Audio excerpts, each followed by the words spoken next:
Hai, masih bersama saya, Sang Idealis Official. Teman-teman, ramai diperbincangkan di berbagai media, termasuk media sosial. Yoni Dores melaporkan Lesti Kejora. Namun, akhir-akhir ini, Yoni Dores justru melunak. Konon kabarnya, Yoni Dores telah minta maaf. Namun, apa yang sebenarnya terjadi? Tiba-tiba dia melaporkan Lesti Kejora terkait dengan katanya mengcover lagu dan mengupload di YouTube. Saya ada sebuah informasi untuk Anda, kemudian kita akan bahas setelahnya. Berikut ini. Dari Lombok Post, akhirnya terungkap. Ini alasan Yoni Dores minta maaf usai laporkan Lesti Kejora ke Polda Metro Jaya. Lombok Post, kisruh Yoni Dores melaporkan Lesti Kejora ke polisi sepertinya akan berakhir. Soalnya Deolipa Yumara selaku pengacara Yoni Dores angkat suara terkait asal-usul melaporkan Lesti Kejora ke Polda Metro Jaya itu. Soalnya kasus tersebut sempat memanas dan menimbulkan pro kontra di kalangan para musisi di tanah air. Sebagian para musisi mendukung langkah Lesti Kejora dan sebagian lagi mendukung Yoni Dores yang menuding istri Rizky Bilar itu telah melanggar hak cipta. Sampai-sampai pihak Yoni Dores pun menuntut penyanyi dangdut jebolan ajang pencari bakat itu dengan nominal yang fantastis. Di tengah kasus tersebut sedang hangat-hangatnya, Yoni Dores melalui pengacaranya malah meminta maaf kepada Lesti. Deolipa Yumara mengatakan bahwa kliennya Yoni Dores meminta maaf kepada Lesti Kejora. Tak menutup kemungkinan Yoni Dores selaku pihak pelapor akan membuka pintu damai terhadap Lesti Kejora sebagai terlapor. Itu mungkin saya atas nama yang bersangkutan juga minta maaf terhadap apa yang terjadi kemarin itu, kata Deolipa Yumara baru-baru ini. Deolipa mengungkapkan bahwa polemik antara kliennya dan terlapor semakin panas karena ada tuduhan-tuduhan yang dilontarkan oleh asisten pelapor. Kemudian ada juga dari pihak Yoni Dores mungkin yang kemudian timbul cerita-cerita atau tuduhan-tuduhan dari pihak asistennya.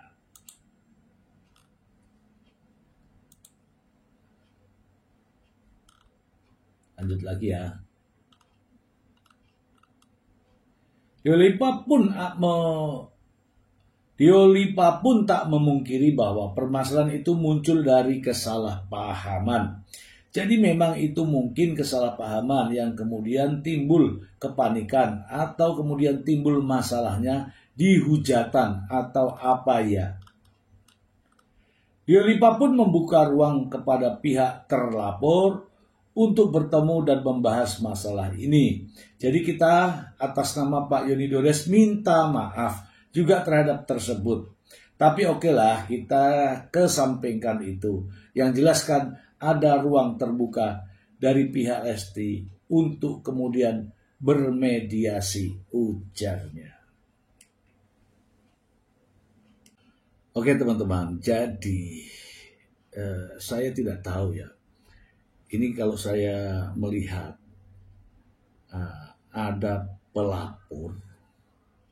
pelapornya Yoni Dores kan. Tapi pada saat itu katanya Yoni Dores itu tidak melaporkan. Yang melaporkan justru asistennya. Saya belum mau mengulik masalah ini ya. Sebenarnya siapa yang dirugikan itulah orang yang melaporkan. Tidak bisa diwakilkan. Kecuali pengaduan mungkin bisa diwakilkan. Tapi kalau laporan, jelas orang yang dirugikan harus datang untuk melapor itu. Tapi faktanya ketika itu Yoni Dores itu tidak datang. Jadi Yoni Dores itu tidak datang melapor ke polisi. Katanya Karena pada saat itu diakui sendiri oleh Yoni Dores bahwa seandainya saya ada, pastilah tidak akan ada polemik-polemik, pernyataan-pernyataan yang sifatnya menghujat.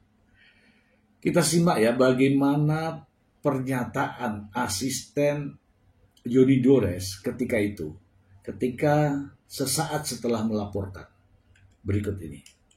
Pak Yoni Dores itu adalah adik dari almarhum Pak Dedi Dores, gitu.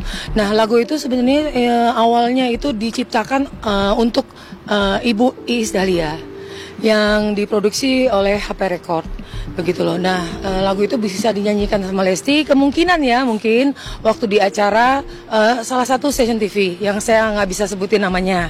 Gitu, ternyata kita nggak tahu kenapa tiba-tiba kok dia buat cover. Dan kita lihat di YouTube, cover lagu itu Mbak Dewi bukan cuma satu ya. Lagunya saya sebutin aja ya, maaf ya. Lagunya Ibu Iis Dahlia yang cantik, yaitu Bagai Ranting Yang Kering. Terus juga ada lagu yang berjudul Cinta Bukanlah Kapal. Dan dia juga menyanyikan lagu Arjunanya Buaya dan Buaya Buntung. Kalau yang sekarang kita klaim adalah dia membuat cover tanpa seizin penciptanya dan publisher tersebut, begitu. Ya kemungkinan bisa dibilang pembajakan kali ya Bang Ilham. Kan kasihan lah ini pencipta lagu Pak Yoni udah tua gitu loh ya kan. Nyiptain lagu kan juga nggak semudah itu kan, seperti itu. Lagi pula kan karya orang kan juga harus dihargai kan gitu. Lesti itu kan saya lihat di YouTube tuh nyanyiin lagu itu tuh sudah bertahun-tahun, dari tahun 2018. Masa sih nggak mau kenalan sama penciptanya? Sowan lah paling nggak datang dong ke rumahnya. Kita sudah kasih yang namanya haki ya, hak cipta dari publishernya langsung, dan itu istilahnya cukup kuat ya dihukum, dan publisher itu bertanggung jawab akan lagu-lagu tersebut ya kan. Di televisi aja tuh, televisi kalau tanpa izin nggak boleh, apalagi penyanyi. Lagu itulah yang mengangkat namanya dia bisa gitu menang di acara itu karena lagu tersebut. Kalau dia nggak bagus nyanyiin lagu itu, nggak mungkin dia menang, nggak mungkin sekarang dia jadi artis. Harusnya tahu terima kasih dong. Nih bukannya kacang lupa kulit. Parah gitu loh. Terus yang kita pakai aja tanpa izin, apa kalau bukan dibilang maling? Ya kalau saya dengar pernyataan ini, sepertinya ini sudah memastikan seolah-olah Lesti Kejora itu sudah bersalah.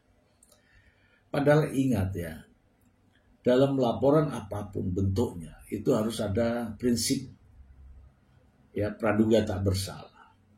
Jadi sebelum ada putusan hakim, itu dianggap semua orang yang dilaporkan itu tidak bersalah. Tapi dari pernyataannya sudah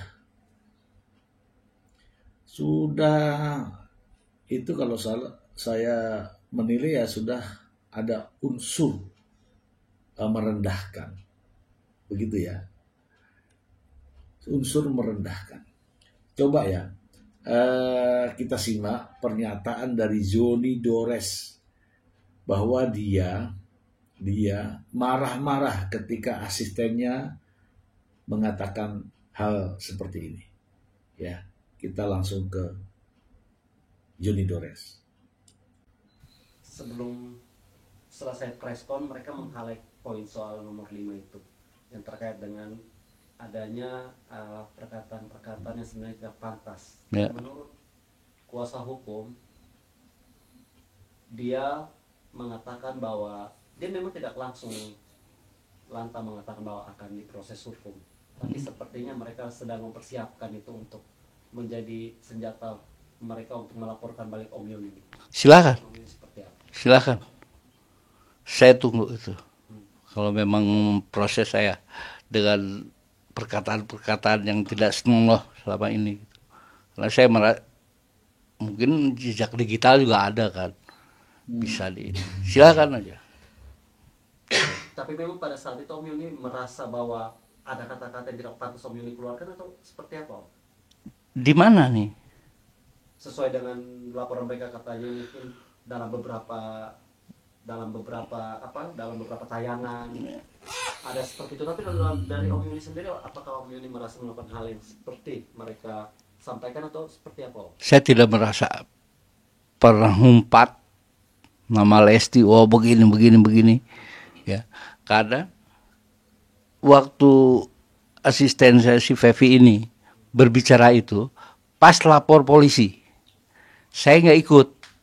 Mungkin kalau saya ikut tidak mungkin itu terjadi. Gitu. Karena setelah di Polda bilang gitu kan semua balik ke sini dong. Langsung saya marahin juga, apain? Lesti bukan artis gua. Bilang gitu. Gua ngerasa ngebesarin Lesti. Ini cuma masalah Lesti bawain lagu gua, udah. Tapi gua tidak merasa Lesti dibesarkan oleh gua. Kenapa harus ada ucapan terima? Nggak terima, saya juga nggak terima dengan tetap saya salahin gitu. Tapi maksudnya ya namanya perempuan ya mungkin ada rasa. Tapi kalau misalnya ada saya nggak mungkin kejadian itu. Udah pasti 1000% nggak mungkin kejadian. Gitu. Yoni Dores mengatakan bahwa saya nggak pernah menyuruh dia ini mengatakan seperti itu. Bahkan Yoni Dores sempat mengatakan bahwa dia juga marah-marah ketika mendengar bahwa asistennya ngomong yang nyelekit ya pada Lesti Kejora. Ya maksudnya si baju hijau itu. Dan apa sebenarnya tujuan daripada Yoni Dores melaporkan Lesti Kejora ke polisi? Sementara banyak pendapat bahwa Lesti Kejora itu tidak mengcover lagu. Lesti Kejora itu ya tidak mengupload lagu-lagu tersebut di YouTube. Ini ada pendapat yang sangat menarik untuk disimak ya. Apa sih sebenarnya tujuan daripada Yoni Dores? Apakah tujuannya mendapatkan uang? Kita simak pernyataan berikut ini. Ya, dalam kasus Lesti ini saya hanya melihat perspektif hukum ya. Saya tidak berpihak ke siapapun. Tentu dasar kajian saya ini berdasarkan sumber penciptanya langsung di beberapa media. Ada dua hal yang menarik ya, yang sulit untuk bertujuan kemana sebenarnya. Di satu sisi kan beliau ini mengatakan tidak mempermasalahkan royalti atau keuangan ke Lesti. Bahkan maaf kata sempat menyebut haram baginya. Tapi di sisi lain, kenapa dia menerapkan pasal 113 junto pasal 9? Bukankah itu permasalahan hak ekonomi, royalti yang dipermasalahkan? Jadi kalau netizen beranggapan bahwa ini dalam tanda kutip seolah-olah sedang membangun personal branding dengan sensasional memanfaatkan satu popularitas seseorang, ya mungkin patut iya ya. Kenapa? Pertama, sempat juga kuasa hukumnya, bukan kuasa hukumnya ya, berbicara bahwa barang bukti itu yang dia miliki itu kan dapat dari download YouTube sama rilis digital. Kalau hanya dari rilis digital dan YouTube, ini belum bisa menjadi alat bukti. Perlu diketahui, pelanggaran hak cipta itu di pasal 120 itu adalah delik aduan, bukan delik biasa. Karena dia memiliki hak eksklusif.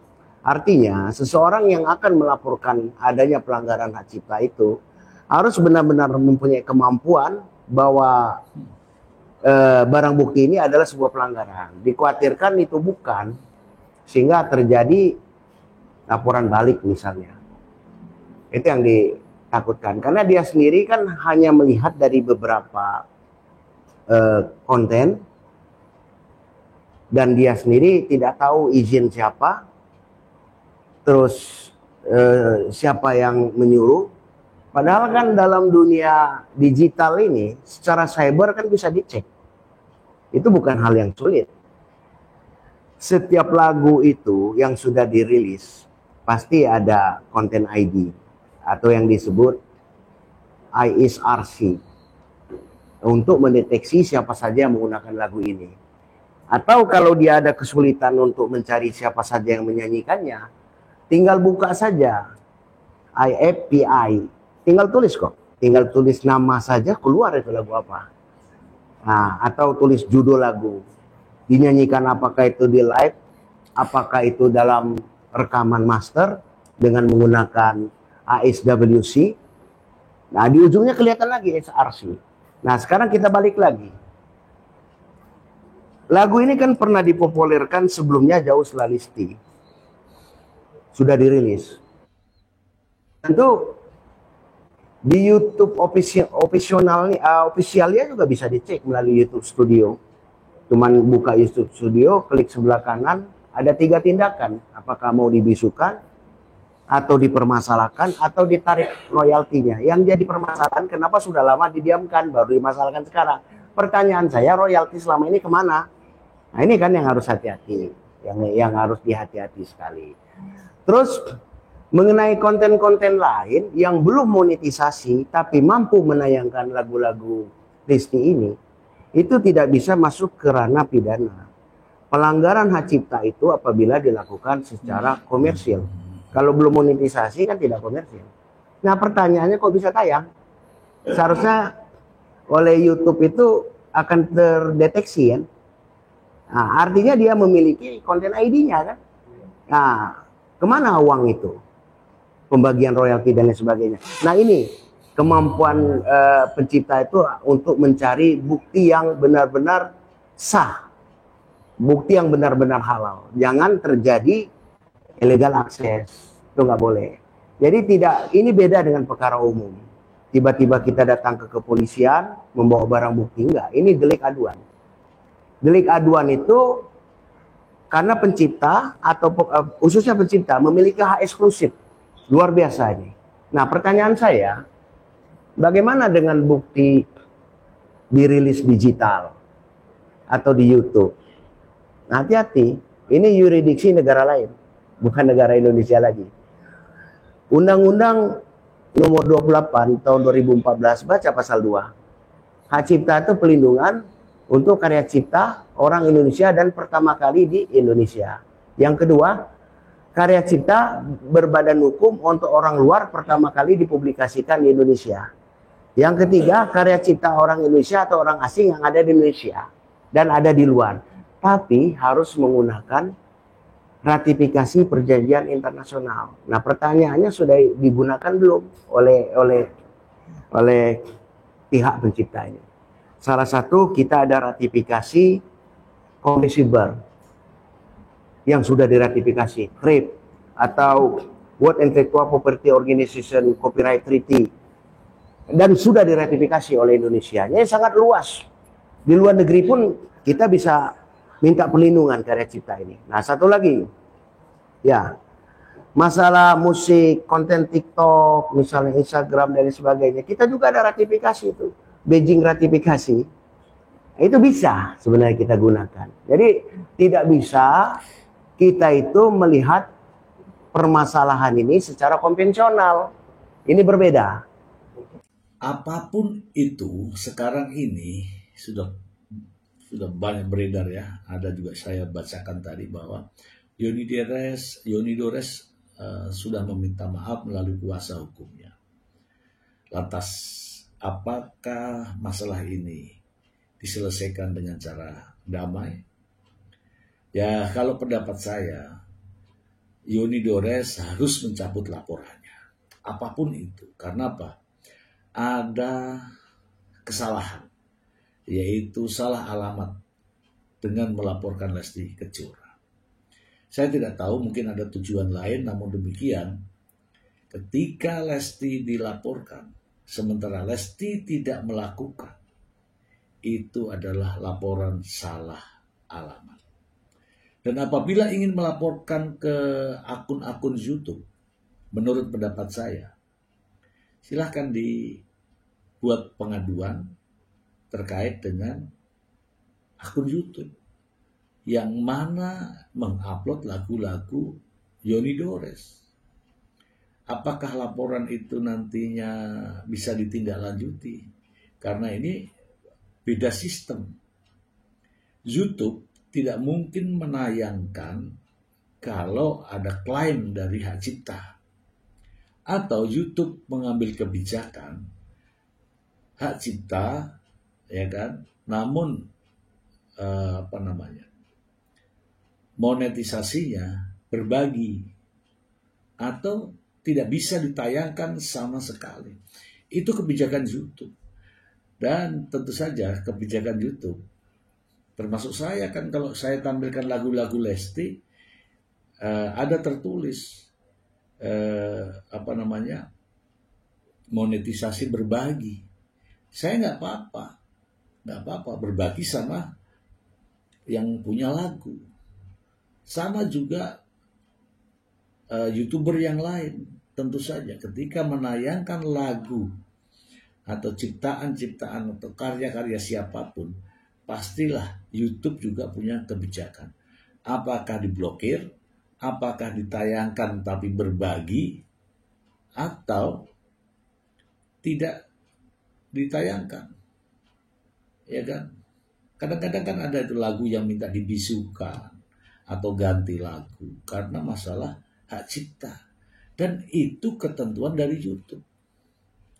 Nah, apabila ini Yoni Dores ingin terus melaporkan orang-orang yang menayangkan itu, ya lapornya bukan Lesti Kejora. Ini salah alamat. Ya nggak teman-teman? Bagaimana menurut Anda? Lesti Kejora bisa melapor balik karena ini sudah masuk dalam kategori laporan palsu dan pencemaran nama baik. Itu menurut pendapat saya. Bagaimana pendapat teman-teman semua? Terima kasih.